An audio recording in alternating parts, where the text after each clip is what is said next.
Hello friends, आता आपण बघूया लग्नानंतर होईलच प्रेमचा 10 जुलैचा एपिसोड रिव्ह्यू. नंदिनी जीवाला बोलते संध्याकाळी, तेव्हा जीवा बोलतो ऑफकोर्स पिकअप करायला येईल. तेव्हा नंदिनी बोलते येऊ नका, मी संध्याकाळी रिक्षानेच जाईल. तेव्हा जीवा बोलतो की ते बघू आपण संध्याकाळचं संध्याकाळी. हां, पण मी तुला आता सुपरफास्ट आणलं की नाही त्याबद्दल तू मला थँक्स बोलू शकते. जीवा काहीतरी बोलतच असतो आणि बघतो तर नंदिनी निघून गेलेली असते. तेव्हा जीवा बोलतो नंदिनी पटकन खिशातून फोन काढतो तर त्याला त्याच्या खिशामधून इयरबड दिसतात. तेव्हा जीवाला लगेच आठवतं की एकदा नंदिनी बडबड करत असते आणि जीवा इयरबड्स घालून गाडी चालवत असतो. तेव्हा जीवा इयरबडकडे बघून बोलतो की जेव्हा असतं तेव्हा माती आणि जेव्हा नसतं तेव्हा सोनं. आधी जेव्हा अख्खा वेळ बडबड करायची तेव्हा मी हे कानात घालायचो आणि आत्ता जेव्हा तिची बडबड करायला कान तरसलेत तेव्हा ती बोलतच नाही आहे. तेव्हा जीवा थोडा शांत असतो आणि बोलतो काय म्हणाली नंदिनी? येताना ऑटोने येणार आहे म्हणे, म्हणजे ऑटोही पाहिजे आणि त्यात मीही पाहिजे अशी हिंट दिली का तिने? तेव्हा तेव्हा जीवा बोलतो जीवा कुछ तो करना पडेंगा. वेळ आली आता जीवाची जादू दाखवायची. इकडे वसू रम्याशी बोलत असते तेव्हा रम्या तिला सांगत असते की पार्थने स्वतः मला सांगितलं आहे की एका क्लायंटची मीटिंग अटेंड करायला. तेव्हा वसू बोलते तुला काही फरकच पडत नाही का रम्या? आता तू नाही आहेस म्हणजे ती काव्या पार्थबरोबर मिरवत मिरवत घरी येईल. तेव्हा रम्या बोलते अगं ती कसली घरी येते? तुला माहिती आहे का आज तिला पिकअप केल्यानंतर पार्थने ढुंकूनही पाहिलं नाही तिच्याकडे. बाय करणं तर लांबचीच गोष्ट आहे. त्यामुळे मला काही काव्याचं टेन्शन नाही. काव्या पार्थबरोबर घरी येणार नाही. रादर पार्थच काव्याबरोबर घरी येणार नाही. पार्थ आणि काव्यामध्ये काहीतरी बिनसलंय. हा फक्त संशय होता ना आपल्याला, आज त्याची खात्री पटली. अगं पार्थ ना घुमसतोय नुसता आतमधून.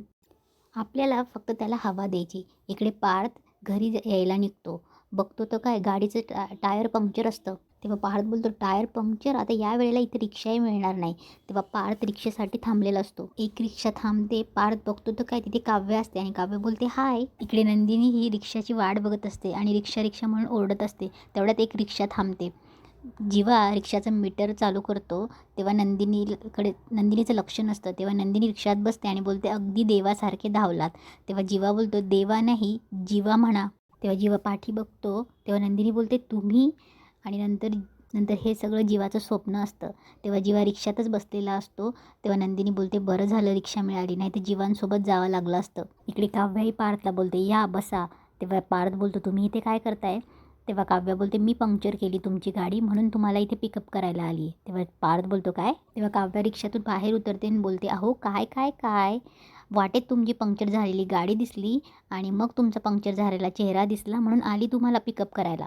चला ना बसा या रिक्षात, या आपलीच रिक्षा आहे. तेव्हा पार्थ बोलतो जा तुमचं तुम्ही घरी, मी कॅबने येईल. तेव्हा काव्या म्हणते अहो आर्किटेक्ट बोका डोंट वरी, घाबरू नका, मी फिस्कारणार नाही तुमच्यावर. तेव्हा पार्थ शांत बसतो. तेव्हा काव्या बोलते पार्थ बास झालं गेलं, आता विसरून जाऊया, नव्याने सुरुवात करूया. तेव्हा पार्थ काव्याकडे बघतो. तेव्हा पार्थ बोलतो काय? तेव्हा काव्या बोलते संसाराबद्दल नाही या प्रवासाबद्दल बोलते मी. पाच झाला आता चला बसा या. तेव्हा पार्थ बोलतो माझं मी जाईन. तेव्हा काव्या बोलते पार्थ प्लीज ऐका ना माझं. बरं एक गोष्ट लक्षात ठेवा हां, इतका राग बरा नाही आणि माझ्यासारख्या तर गोड मुलीवर चिडायचं नसतं. तेव्हा पार्थ बोलतो का? तेव्हा काव्या बोलते पाप लागतं आणि हसते. मस्करी केली हो, मस्करी नाही करायची का आता? बरं ठीक आहे, गंमत नाही करत, मस्करी नाही करत, काहीही नाही करत. चला या रिक्षात बसा. पार्थ हो इतका राग बरा नाही. पार्थ राग हा सूर्यासारखा असावा, सकाळी उगवला तर संध्याकाळी मावळायला हवा, म्हणजे आयुष्याची संध्याकाळ सुरेख होते. तेव्हा पार्थ लगेच त्यानेच हा काव्याला दिलेला डायलॉग आठवतो. तेव्हा काव्य सिग्नल बघते आणि बोलते अहो पार्थ चला चला या बसा, आता सिग्नल सुटेल आता. तेव्हा पार्थ रिक्षात बसतो आणि दोघांमध्ये एक पर्स ठेवतो. काव्य ती पर्स बघते आणि हसते. इकडे जीवा रिक्षामध्ये सॉन्ग लावतो. तेव्हा नंदिनी थोडी शांतच बसलेली असते. तेव्हा नंदीला कळत नसतं. तेव्हा नंदिनी बोलते सॉरी जरा गाणं बदला पण जरा. तेव्हा जीवा बोलतो काय झाला, तुम्हाला आवडला नाही का गाणं? तुम्हाला आवडला नसेल तर बदलतो आपण गाणं, ते एखादं उडतं गाणं लावू का? तेव्हा नंदिनी बोलते कुठलंच गाणं लावू नका प्लीज चला आता. तेव्हा जीवा बोलतो काय हो सॅड झाला? सॅड वगैरे आहे का तुम्ही? नाही तसं आपल्याकडे ब्रेकअपवाला गाणं आहे, लावतो थांबा ब्रेकअपवाला गाणं. तेव्हा नंदिनी बोलते अहो प्लीज कुठलंच गाणं लावू नका. तेव्हा जीवा बोलतो काय हो काय झाला, नवऱ्याशी भांडण झालं आहे का तुमचा? हे भेंडी नवरे लोक असेच असतात, पी पी पी दारू पितात आणि नशेत बायकोला मारतात. तुमच्या नवऱ्याने पण तुम्हाला? तेव्हा नंदिनी बोलते नाही नाही नाही असे नाही आहेत ते. तेव्हा जीवा बोलतो मग काय झालं काय? हां आता माझ्या लक्षात आलं, दुसरी पोरगी आणली आहे काय? तेव्हा नंदिनी बोलते नाही अहो असं नाही आहे त्यांचं. तेव्हा जीवा बोलतो तुम्हाला सांगतं काय, हे नवरे लोक दुसरीकडे चक्कर चालू ठेवतात आणि आपल्या बायकोला घरी ठेवतात. तुम्हाला सांगू, मला असे नवरे डोक्यात जातात, डोक्यात. तुमचा पण असा आहे का? तेव्हा नंदिनी बोलते अहो काय बोलतात तुम्ही जरा गप्प राहा बरं, माझा नवरा असा अजिबात नाही आहे. तेव्हा जीवा बोलतो काय मग मग नेमका मॅटर काय आहे तुमचा? हां, आत्ता आपल्या लक्षात आला तुमचा नेमका मॅटर काय आहे. तो तुमचा नवरा ना सारखा आय आय आय करत असणार आणि त्याची आय तुमच्याशी भांडणं असणार, बरोबर की नाही आय? तेव्हा नंदिनी बोलते काय बोलतायत तुम्ही, असं अजिबात नाही आहे, माझा नवरा असं नाही आहे, सांगितलं ना मी तुम्हाला.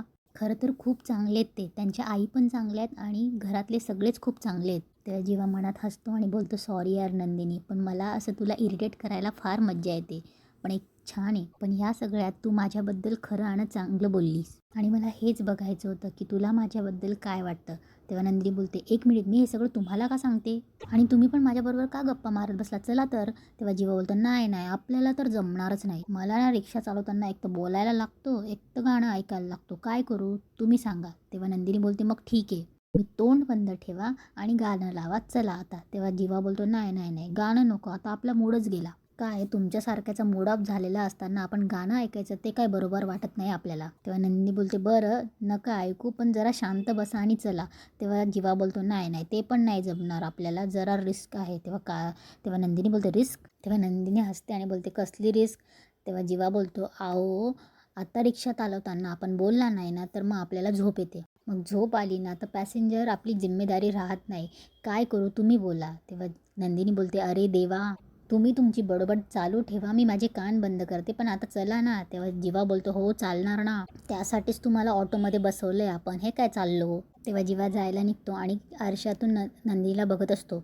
इकडे काव्य आणि पार्थ पण रिक्षात असतात. काव्य पटकन पर्समधून एक गॉगल काढते आणि पार्थला देते. पार्थ नाही घेत. काव्य परत तो गॉगल पॉकेटमध्ये ठेवते आणि पॉकेटच त्याच्याकडे देते. तेव्हा पार्थ गॉगल हातात घेतो आणि पार्थला पण आठवतं की तोही एकदा रिक्षामध्ये काव्याला गॉगल देत असतो. पार्थ तो गॉगल पुन्हा काव्याकडे देऊन देतो. इकडे विक्रम आणि वसू चेस खेळत असतात. तेवढ्यात मानिनी येते आणि बोलते चला चला, गरमागरम शेंगा आणलेल्या आहेत. इथे मानिनी, विक्रम आणि वसूचं बोलणं चालू असतं. इकडे पार्थ रिक्षात काव्याला बोलत असतो मगाशी तुम्ही म्हणालात की गाडीचं टायर तुम्हीच पंक्चर केलं आहे, काही क्षणासाठी मला खरं वाटलं. तेव्हा काव्याला आठवतं की तिनेच गाडीचं टायर पंक्चर केलेलं असतं. तेव्हा काव्या मनात बोलते सॉरी टॉप 30चे आर्किटेक्ट, पण हे केलं तरच तुम्ही माझ्याबरोबर याल.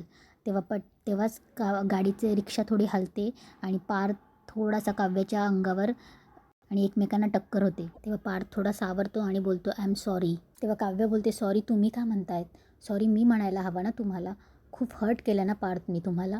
तेव्हा काव्य बोलते खरंच सॉरी. तेव्हा पार्थ काव्याकडे बघतो, काव्यही पार्थकडे बघते. तेव्हा रिक्षावाला बोलतो ओ मॅडम, महादेव मंदिराकडून घेऊ की कोर्टाच्या बाजूने घेऊ. तेव्हा काव्य बोलते नाही नाही दादा, मंदिराचा रस्ता पॅक असेल, तुम्ही कोर्टाच्या बाजूने घ्या. तेव्हा पार्थ काव्याकडे बघतो. कोर्टाचं नाव ऐकून पार्थला पुन्हा ते आठवतं की त्याने काव्याला डिवोर्स पेपर दिलेला असतो. तेव्हा रिक्षा कोर्टाच्या बाजूने जाते. पार्थ आणि काव्य कोर्टाकडे बघतात आणि तिथेच आजचा एपिसोड संपतो.